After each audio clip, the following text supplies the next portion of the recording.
Good morning, Rhonda. How are you? I am fine. How are you? I'm doing as good as possible, I suppose, during these trying times. Well, you look as good as ever. So Thank you. I'm sure that you are doing well and you have that artist look going on.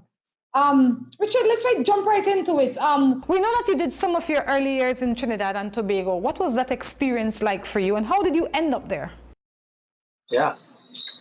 Well, taking me way back, I was born in Belize, and it's a very dramatic story. Even I haven't delved completely into it because I was born out of wedlock. Truth be told, my mother was I believe she was finishing up technical high school when she got pregnant. And what happened there was very dramatic because the school wanted to expel her. And I understand, that there was a uprising amongst the alumni and even some of the teachers, and they all came out and they rallied for her so that she would be able to continue her education. That's an important thing for me to say because this is how I end up in Trinidad. And the true story is that my mom held me in one hand and the school book in the other hand and studied, and beat everyone at the A levels and was offered a scholarship to go and study in Trinidad and Tobago at the University of West Indies. That's the story. It was hard for her, I know, because she had to be apart from me. And she would only come back and see me. I was living with my grandparents right across from St. Catherine's on Gabriel Lane, believe it or not. So I used to always go across there. I used to think my daddy was divine because I used to just be there and all these angels next door, But yeah, she came back, and then eventually when I was 5 years old, she was able to take me at that point in time. She was settled. She was married. You know how these things go. And I had the opportunity then to go and live with her, which is what she had wanted. And so she could stop crying because she would cry a lot for missing me. And I went, and we initially moved to St. Lucia, where I met my stepfather. And that's also where I got the name Holder, because of that union, I guess I was sort of adopted that name. So for 5 years of my life, I was Richard Berry. Interesting. Like my grandfather, Cleveland Berry, who I used to live with, the musician, until I was 5. He was the head of the house, and great guy. And that's how I ended up in Trinidad and Tobago. Well, I mean, since you mentioned Cleveland Berry, what kind of impact did he have on your life? Well, he was the coolest dude ever, which you could expect because he's a musician, a jazz musician at that. And they always have this kind of, idea that jazz musicians are cool cats. Well, he was definitely a cool cat. That meant basically he didn't say a lot. He was a man of few words, but he was a very loving man. And so when he would speak, it would be something funny or something sweet or something thoughtful. And my mom introduced me to the idea of my grandfather when I was able to comprehend what he did as a genius. But she told me, Granddad's a genius. And I said, what do you mean a genius? And I'm a kid asking this question. And she said he taught himself to play all those instruments. And he's brilliant and he could do so many different. So I started to look at my grandfather for understanding what is a genius? What an artistic genius, first of all. And I tried to understand how he was, a genius. And he used to do so many things, He used to even do these wonderful carvings out of coconut husk, and he used to play the flute. Sometimes I see him play the guitar, he used to sing. But Granddad, I think at that point in life was kind of thinking of himself as a retired musician. I think in his earlier days, he had gone, he went to Mexico, he had done all the music, the ones, Good Morning, Miss Lady, Christmas Bum, and so on. And then, having him around was very powerful kind of like a guideline. And then later in life, when my mom passed away, and I got to see him in a vulnerable place, we started to get a lot closer because at that point in time, I was even doing music with some friends, and my grandfather would. I remember one time I was at Placencia playing his keyboard upstairs in the room, and I didn't think anyone was there. And I just jam, when you play music, you play for hours, you just sweat and play and have fun. And I guess that's my hobby, musical, because I find all these different art forms to be somewhat related to each other. So when I play music, I'm actually composing a photo or a drawing or even writing a script. I mean, it's all interconnected. Anyway, see, I can't stop talk about one thing. At the door, right? He was just chilling out by the door there, and when I turned around, I was kind of like, oh my God, my grandfather's there. And he said one thing, you're getting better. He said, keep practicing. And then he just disappeared. I'm like the guy, I don't even know him. You said you went to St. Lucia and eventually you went to Trinidad. Did you do any schooling in Belize, or is that where most of your schooling occurred? Yeah. I did a lot of schooling in Belize. Till I was 5, I used to go to Holy Redeemer. I can recall that very clearly, which was, I guess, down the street. I don't know if I went up Queen Street or down Hydes Lane or whatever. Because I do remember being a very aggressive child. I was an extrovert, believe it or not. And I really think, this might sound strange, but I really think my calling in life was to be a musician, like my grandfather, because I used to apparently sing for my mom's friends. And I used to dance, like, the Bee Gees. And I used to sing in Spanish as well, which I'm not very good at these days, but that was my early years, I was a bit of an extrovert. I used to fight at school a lot. I remember fighting a lot. And that's how I broke this right here. I have a picture I made at class. And I remember. Essentially, you wanted to be a mix between your grandfather and Mike Tyson. Just couldn't figure out where the balance. No, I'm a lover, not a fighter, but that's right. Okay, on the screen I have an image of your mother. When did you take this image, assuming that you took this image, and was she supportive of you as an artist? I think you already know the answer to that question. She was extremely supportive of me as an artist. As a matter of fact, I guess just from looking at mothers and children, and being older now, I could understand the love that is there. My mom was always on my side, always she allowed me to be free. I could have been anything and she would have supported me. That's the feeling I got. But I wanted to be an artist, which was even more of an obscure thing because she was a scientist. My stepfather was a scientist. They had me in a science program, in school. So I was studying chemistry, biology, physics. I was bored, man. Chemistry is too abstract. I never appreciate abstraction, even in an art form, until later.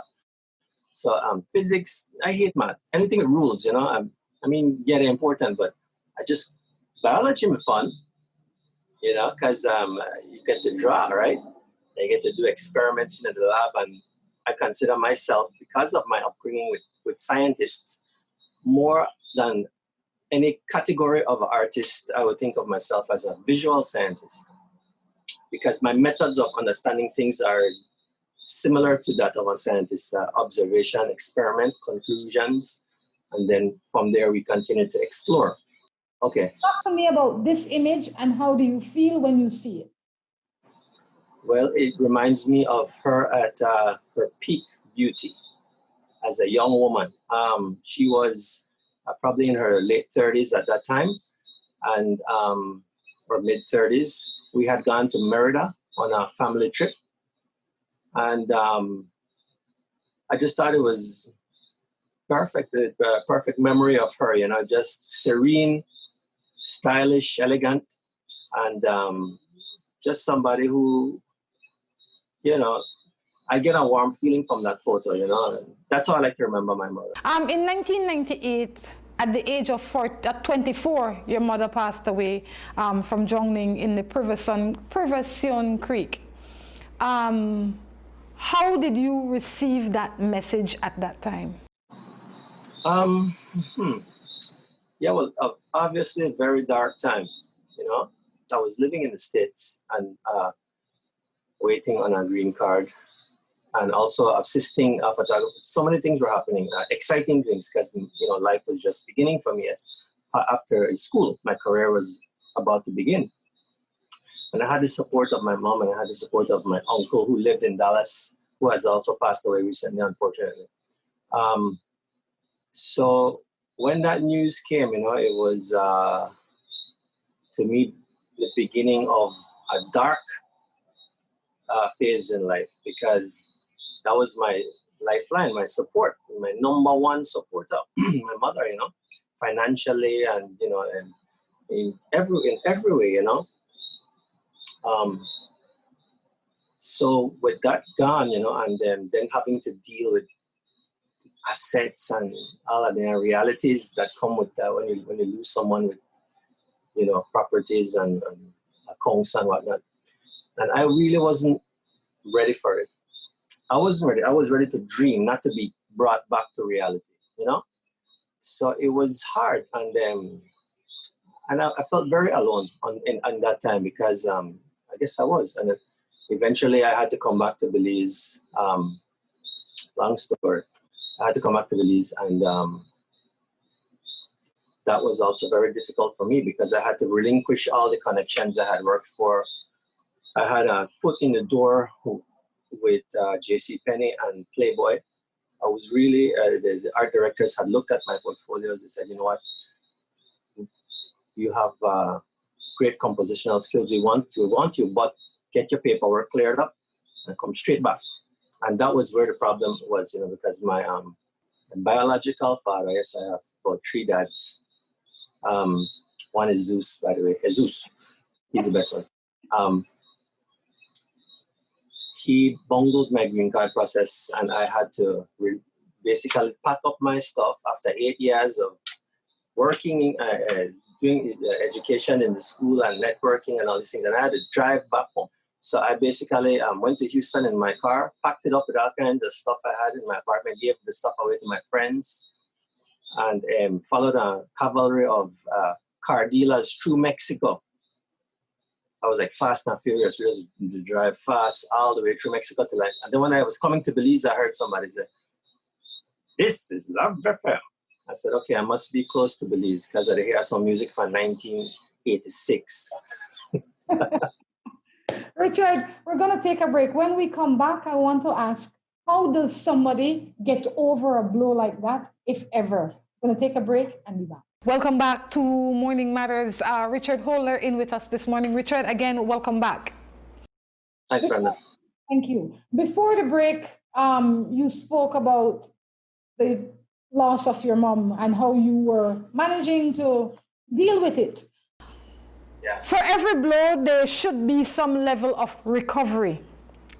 How does somebody recover from a blow like that?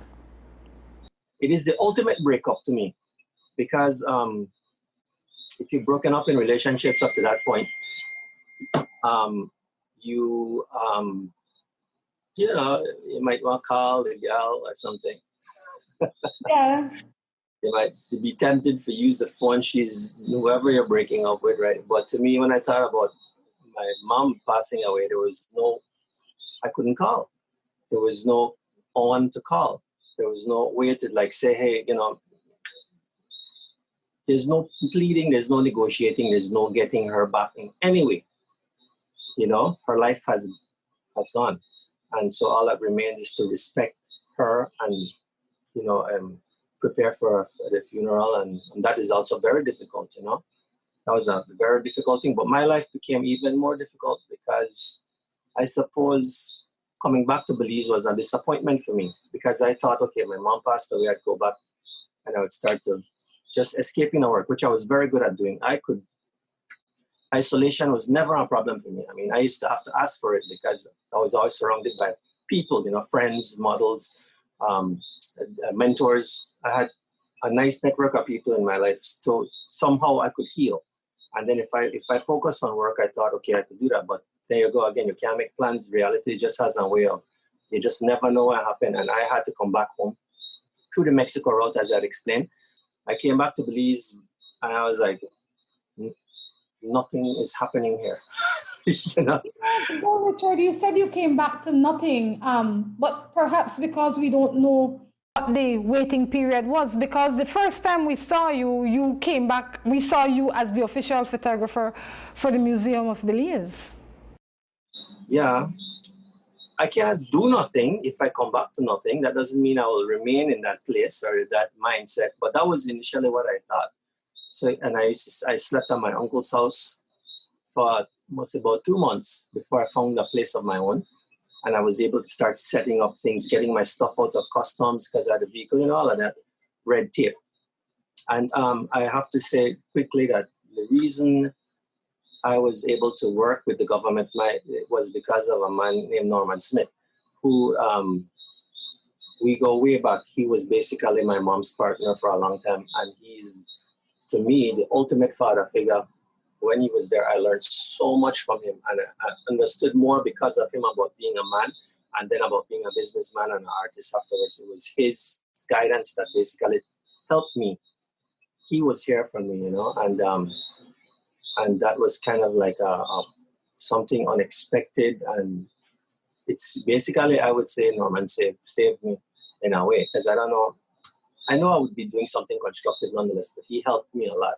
He introduced me to the government. They started valuing what I did. They gave me a chance, and I didn't let them down. And then because of that, they said, okay, well, you know, you started to see me afterwards, you know. I guess I proved in myself, and they said, okay, this guy could do it. So let's give him the break, you know. Well, I think we all saw you then. You were the official photographer for the Prime Minister. Yeah. And then tell us a little bit about that period. And behind us, we have an image of George Price. Tell me about that image. Oh, that image was taken away in 2010 after I had already finished working with the government and had moved on. I think the opposition, well, the UDP was in power at that time. But I had already established myself as a portrait photographer, and my initial work with the PUP and that government opened up a different interest in me. You see, when I was in the States, I wanted to do glamour and fashion, and that's what my work was focused on.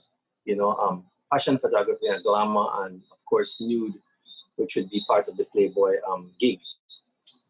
So coming back to Belize, and then I met Yasser Musa via Norman as well, and the Image Factory.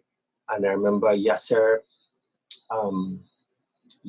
influencing me in a way to look at my country and you know, appreciate what was here instead of this fabulous. He thought nude and that kind of stuff was for European mindset. You know, I guess I enjoy that stuff from you know, hormonal disposition. I mean, I was a young man, you know, and I still do. I haven't abandoned anything I've been interested in. But he opened my eyes to me and started, you know, to allow me to focus more on the people of Belize as a subject in my work. And then as I began to shoot the you know, all the different activities of the government, I started to realize the historical importance of what I was doing. And I decided then at that point to open up that avenue and start to capture these people. So I photographed so many people over the years, from George Price in 2010, which was a part of a huge exhibit that is now still at the Price Center. You know, Z. Edgel, Don Hector, Hector Silva, you know, just Leela Vernon, Mr. Peters, all these different people. If I could get them, I wanted to have those images for historical purposes. And so that basically, you know, that's still an ongoing thing with me. You know, I just recently did Manuel Esquivel's portrait. And I think previously, last year, I did a picture of Mr. Rene Villanueva at Love FM as well. He, and that went kind of viral. Him in the you know, DJ booth or whatever you call it, doing his things like he used to do back in the day, you know, on Radio Belize. Oh, well, I guess there'll be someday that hopefully you will take my portrait. I can get marked down in history. You decided to become a freelance photographer. One would say that you could have been anything else when you came back, but what made you stay on that path? And what made you go independent? Well, like I said, I'm a visual scientist, right? I don't think of myself, but that's another category. So people want you to be one thing or the other. I'm making up my own category because I need to understand who I am, before, hey, that's the most important thing to me, to have my identity clear in my mind. However, the commercial world was not something I aspired to at all. No matter of fact, to some degree, I still don't. I wish and I hope to one day be able to work out something where I could just focus on creating art and giving back this to the community and helping people to, by giving them this kind of like something to look at, kind of escape, I suppose. I think which is somewhat the purpose of art, is to enchant. That is what I would like to do, but getting to that point, I suppose, knowing how to do things commercially is also, with fashion photography, I was already thinking commercially, to be honest with you, because I had to consider the lighting and all these. I had friends who are models too, who were very serious about modeling in the States, and we would work together a lot. And one friend in particular, her name was Nell, she would always try to give me hints on lighting. Hey, Richard, look at the lighting in this one. My face needs to look this way. So those kind of like conversations and thought processes, I guess, were already building while I was learning. But I hate the business of commercial work, and I like to talk about money and things like that. I mean, it's important, and I have learned to do that. But if you ask me what I really enjoy most, it's just to create. That's it.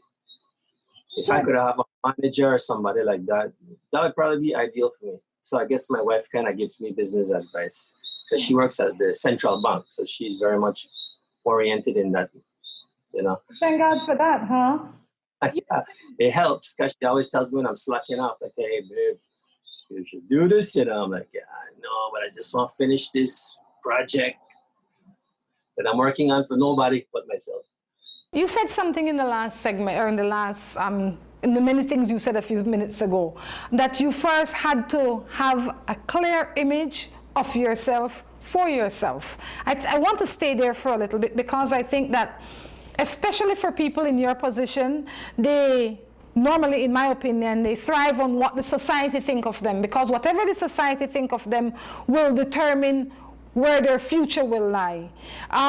When did you come to the realization that the clarity for yourself was most important? And how would you describe yourself?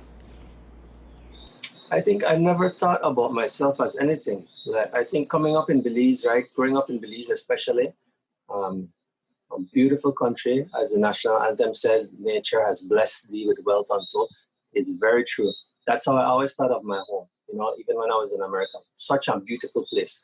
As far as my identity, though, I had no idea, because I was probably like you and many other people when we were growing up, we were just messing around. We weren't doing anything. Our parents probably even know how to say, okay, this kid like art, you can buy him a bunch of paper and paintbrush. No, I didn't do that. Basically, when you draw in your school book, and get scolded for that, by the way. Oh, stop their dream. You're drawing your math book. Why?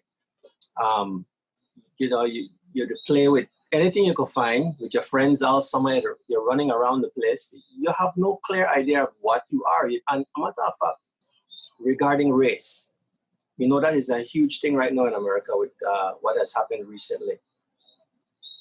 And I recall not having even a clear identity as to my race. You understand?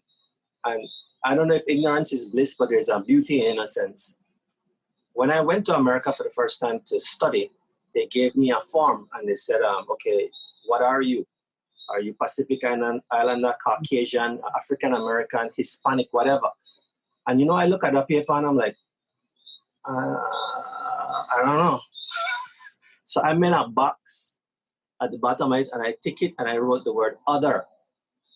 Because I feel like none of the races may adequately describe the melting pot that is Belize, of which I am a product. So I put other, and the girl called me back from the admissions office and said, you can't put other. You have to pick one.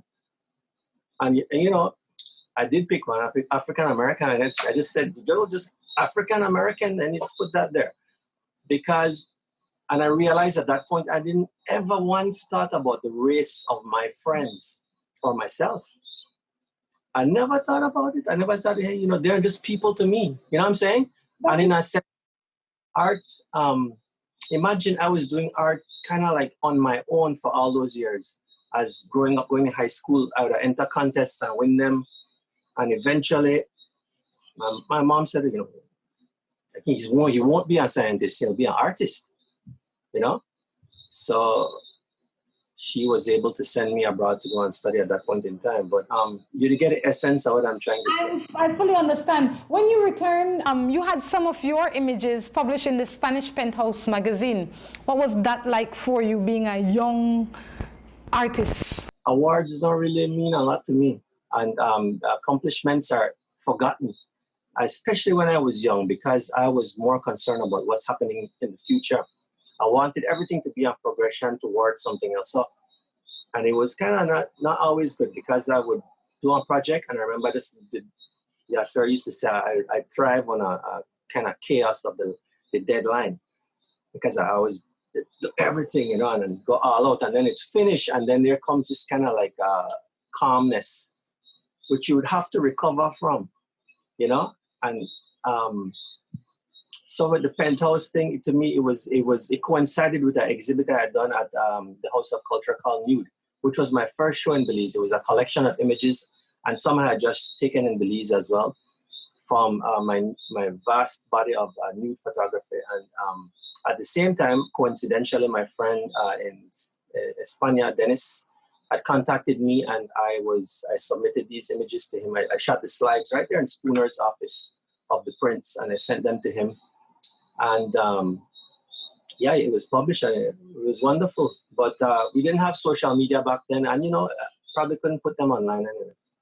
Well, speaking of not being able to put them online, I see that you do a lot of nude photography. What is the attraction? I mean, besides the obvious, it's naked people, but I believe as an artist, there has to be some other level of attraction.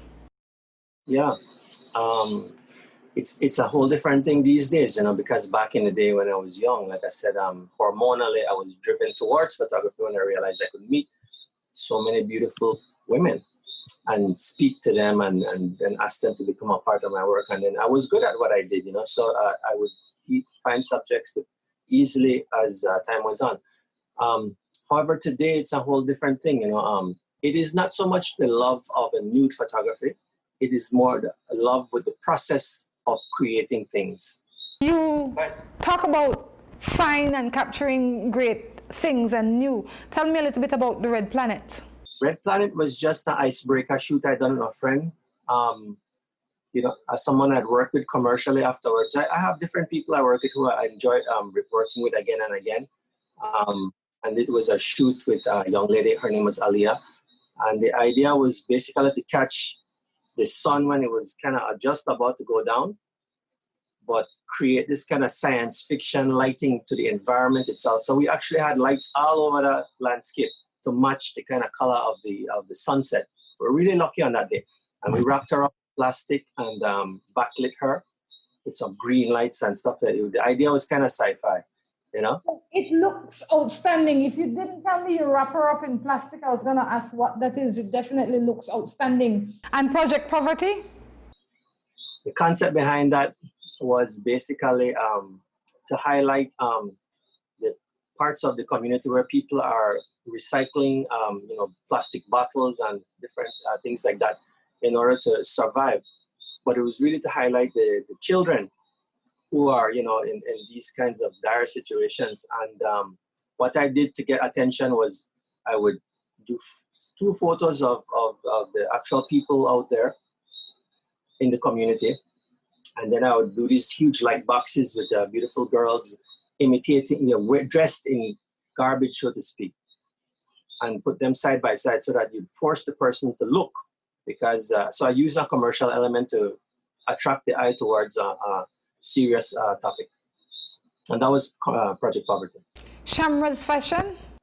That's one of my, I call it my workout. my visual workout. I'd ask a friend to go with me and just shoot some pictures and let's just see what happens. Now, I mean, I like all of them, but the one I like, if I was to choose, I would say the rice and beans lady. Tell me a little bit about that image and what it means to you. Her name is Miss Dorla, and she sells rice and beans somewhere near the, I like call it the Queen Square Market still. Sorry, I'm old school. That was from a project I did called Social Media for the People, which was in 2017. And I had that exhibit at Image Factory as well.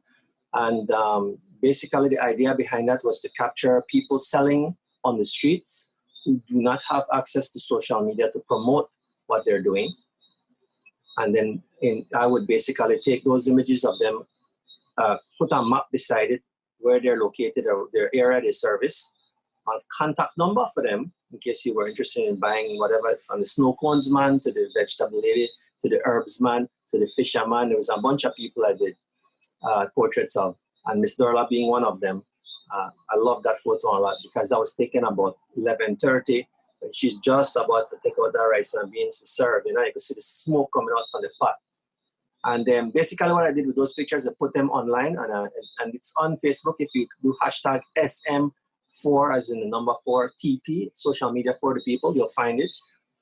And then we promoted it so that it would be given a chance to be pushed out there into the world and people would see it because of the promotion. So I think that was a very noble gesture.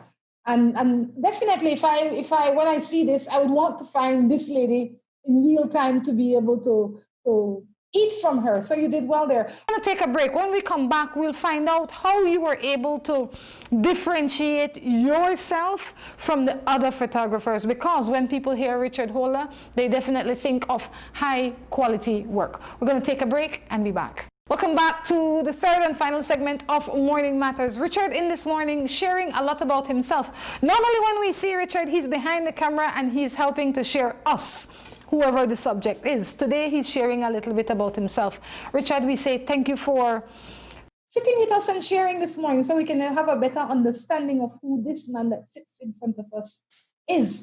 There's many photographers in this country, but none like Richard Holder. I mean, it doesn't matter what your cause is. People want you because they want Richard Holder. They feel there's something special about you. What have you been able to do to differentiate yourself from the others? I think perhaps starting out at a very young age, you know, in my 20s and being around has helped, you know. Being in the spotlight somewhat with the art movement. So that I think that exemplifies my diversity when it comes to my approach to image making. And then there were initial things that gave me a good publicity, like the Pelican Project, which I started, the calendar. I think initially that was something that made people pay attention a little bit more too, because at that time of creating that project for the first time with Mr. Hilly Martinez at Bowen & Bowen, we had a hell of a time trying to get people. And now everybody wanted to do that calendar project. But I mean, that just showed the mindset of the community at that time. So I guess I was doing radical things, you know, and I knew, of course, that was also something that got the attention of the people at Bowen even, and that's why they had proposed the project to me. But you know, I think what would sell me more than anyone else, for anyone who has had a photo session with me, is that whole experience is why. And I think word of mouth is basically what has helped me to, you know, people notice as they get there, oh, this guy is different, you know, but I'm used to that from way back, remember? So that's no big deal, right? You know, I try to perfect every aspect of that whole procedure, you know, from communicating clearly to technically, you know, I always trying to be a little bit better. There's a thirst, you know, and I feel like people just, when they come to me, they just become part of that energy and they recognize it. You, in the day and age that we live, everybody has a cell phone and everybody think they're news reporter and photographer. Has that affected your business? I'm sure to some degree, digital photography has made it a lot easier, but I embrace that, and I think it helps me because when I speak to my clients who come in now, they want to do professional pictures, not just these selfies. They're able to now clearly communicate what they want. So I ask them to, well, show me what you got. What do you like? And they're able to do that now. There's a kind of a better translation of what they want visually now. So they can tell me that. And that allows me to, again, wearing the hat of variety, I can conform to their ideas, capture what they want, the essence of it, and then bring it into my world and create something that blows their mind. In the last segment, we saw a lot of your work and it involved women. Now we're going to look at some of the men that you've taken photographs of. This picture of this drunk, tell me a little bit about what inspired that. Again, the truth is, Rhonda, that, how many years people live? 70, 80. This world is so interesting that you could continue to work 200 years. I think we should try to upgrade that somehow in the future for human lifespan. There's always something else to do, That particular project, at the time, it was for it's sort of a collaboration. Well, not my work, but the images I submitted was part of a group exhibit that had traveled to Cuba for the Havana Biennial. I had accompanied a group of artists, including Yasser, Santiago Cal, to that exhibit. And then my contribution to that show was to capture people suffering from alcoholism on the streets of Belize City. It was a tough thing, because it was, I guess, risky, but I used to go out there at night with my assistant late and just prowl the streets and look for people who, they struggle with that, and drinking and staying out there and stuff. And surprisingly, I found that they were willing to play along with the portrait. And that particular guy, I call it Streetlight Sal. I didn't ever really caught his name. He was just there hanging out by the lights, the street, by the corner to drink a beer, and he was already intoxicated. And then I just kind of caught that image. But that was a collection of a series of men drinking at night. Tell me a little bit about the old man. The old man? Yes. Oh, old Benke, I call it.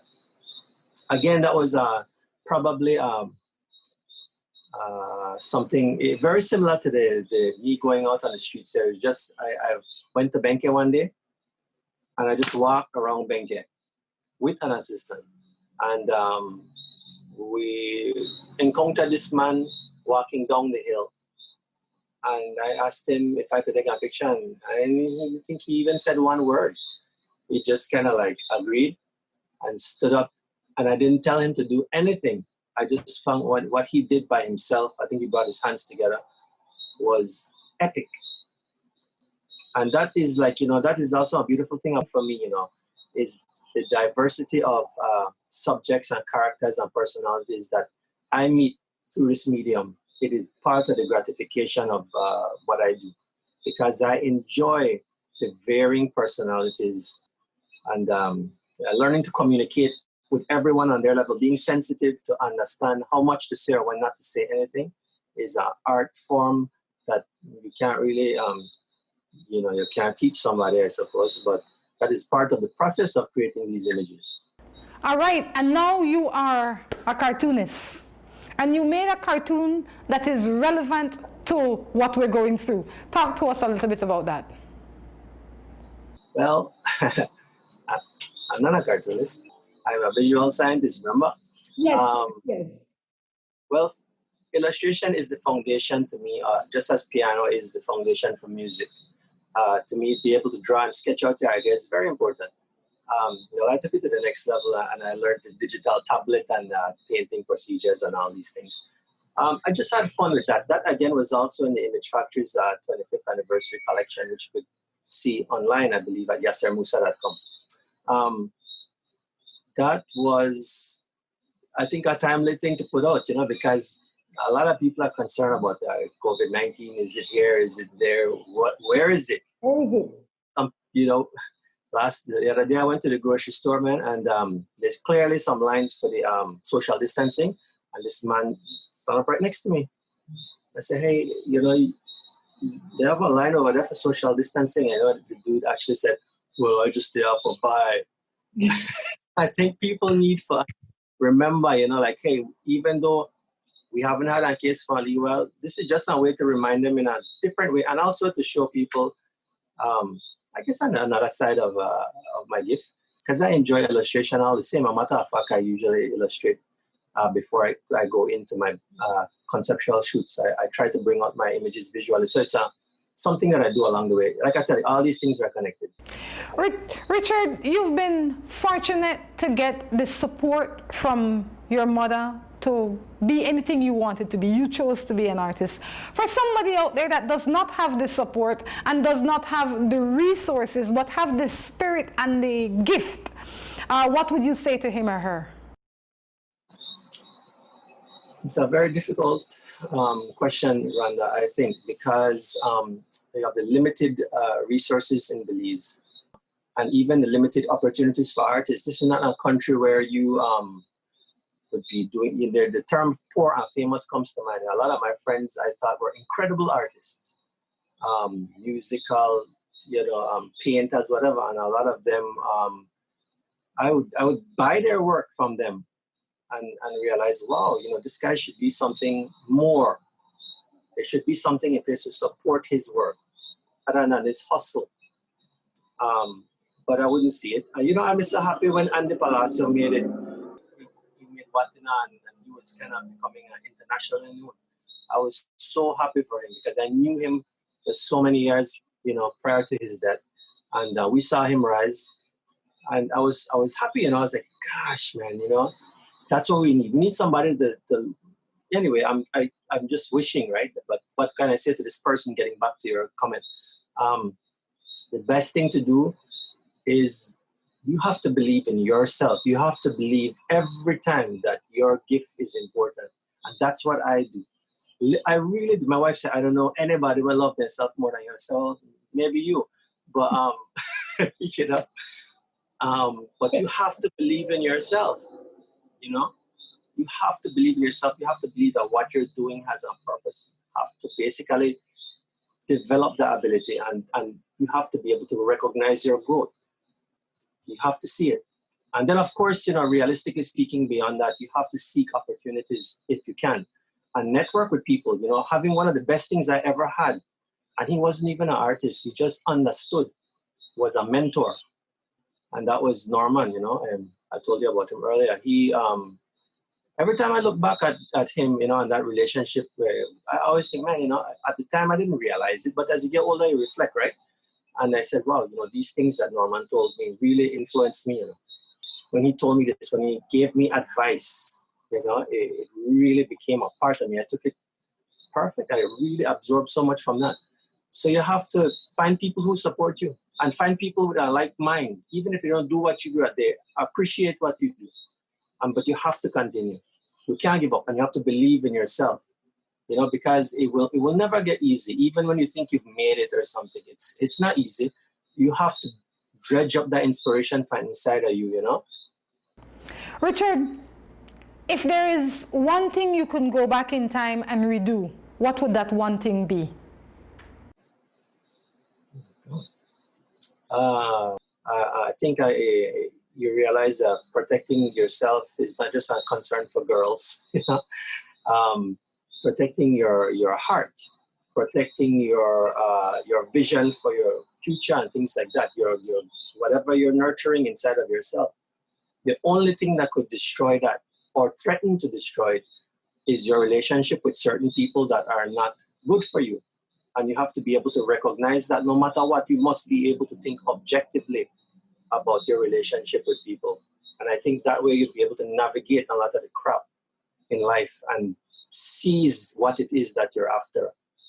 You said about 20 plus years ago when you came back, you were feeling devastated and you wish that you had the opportunity to have your green card then. But since then, you have come to Belize and you have made a great life. You have a family. Do you have any regrets of not getting that green card as you sit today?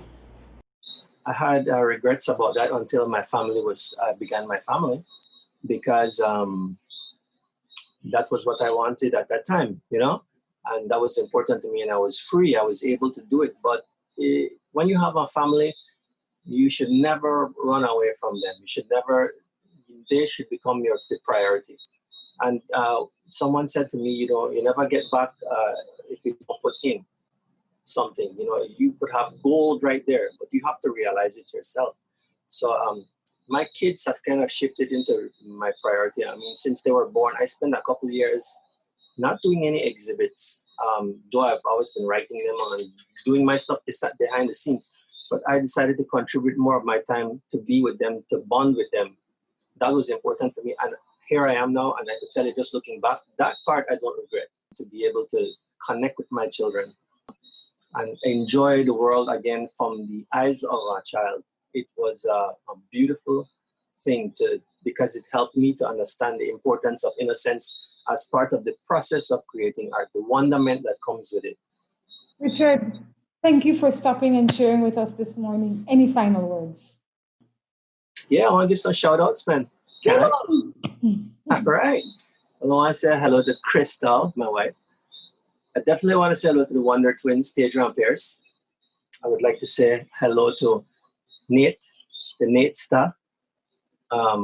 And I would also like to say hello to my sister at KHMH. She's a physical therapist there. Dr. Holder, she's the new Dr. Holder in town. Mm-hmm. I'd like to say hello to people I haven't seen in a long time. Norman Smith, wherever you are. Yasser Musa at Image Factory. I hope you enjoy the 25th anniversary. Yasser, Gilvano, Michael Gordon, and so on and so on. Richard, you are definitely something else. We absolutely enjoyed having you on this morning, and we look forward to more conversations with you in the future. Again, I say thank you. My pleasure.